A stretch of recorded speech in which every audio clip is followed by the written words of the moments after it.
Monsieur Philippe Joc, président de la Chambre de commerce et d'industrie de la Martinique, mon cher Philippe.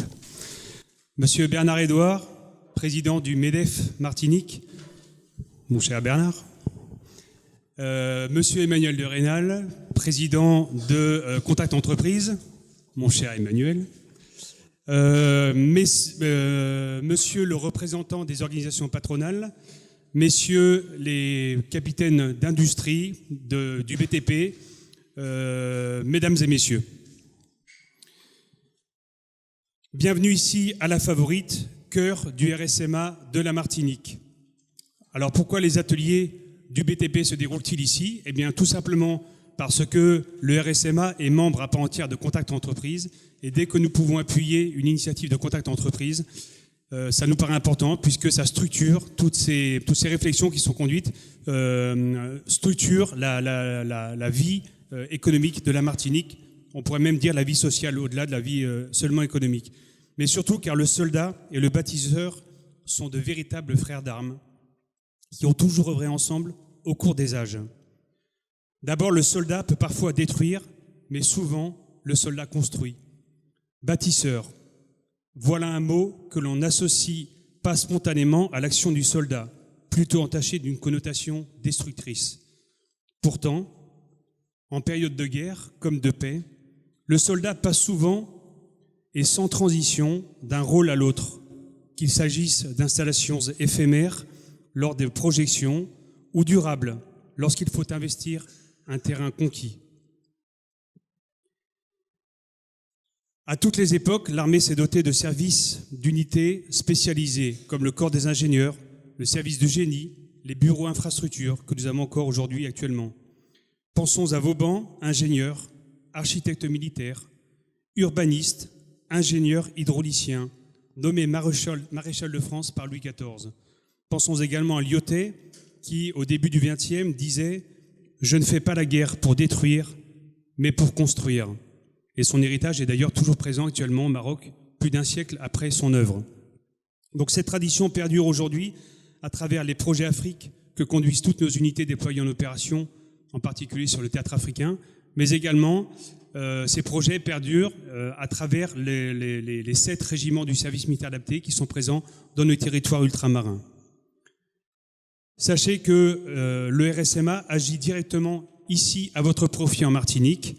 Nous avons doublé nos effectifs puisque nous accueillons en 5 ans, puisque nous accueillons préalablement 500 jeunes. Nous formons aujourd'hui 1000 jeunes. Et donc ces jeunes, il faut les nourrir, les loger, les instruire. Nous avons rénové tous nos bâtiments anciens. Nous avons construit 10 bâtiments ces 3 dernières années pour un budget de 20 millions d'euros.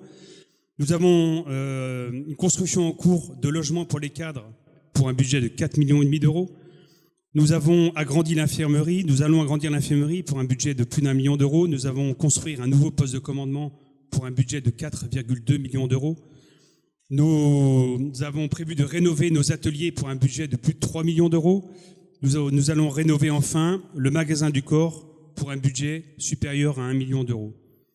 Donc, au RSMA, tout est fait à la fois dans le respect de la culture locale, et ça je suis très vigilant, c'est moi qui signe tous les marchés que l'on donne aux entreprises, et je suis très vigilant sur le respect de la culture locale, ne pas imposer à travers mon prisme, je dirais de métropolitain, ne pas imposer mes idées, mais fondre au contraire nos projets dans la culture locale pour respecter la culture locale.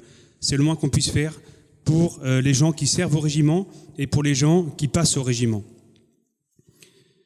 Sachez enfin qu'au RSMA, le RSMA peut vous appuyer car nous sommes branchés avec l'ensemble des partenaires institutionnels et privés de la Martinique. Alors comment ? Eh bien, d'abord en poursuivant la mise en œuvre de notre schéma directeur infrastructure qui est ambitieux, en participant à la réflexion sur l'avenir du BTP en Martinique, comme nous le faisons aujourd'hui, et vous verrez plusieurs membres du régiment aujourd'hui et demain, en réorientant nos filières pour répondre aux nouvelles exigences du secteur du BTP, comme nous l'avons souvent fait, mais nous avons encore des progrès à faire dans ce domaine. Peut-être que nos filières sont un peu figées aujourd'hui et qu'elles mériteraient d'être dépoussiérées pour mieux répondre à vos attentes. Et quoi qu'il en soit, en vous fournissant une main-d'œuvre de qualité que nous formons au quotidien, tant d'un point de vue professionnel que d'un point de vue humain. Donc en conclusion, je vous souhaite vraiment de bonnes réflexions, je vous souhaite qu'elles soient fécondes, qu'elles participent au bien-être des entreprises de Martinique pour le bien-être des Martiniquais. Les membres de notre pôle BTP seront présents tout au cours de la journée, vous les verrez, c'est simple, ils sont habillés comme moi pour la plupart d'entre eux.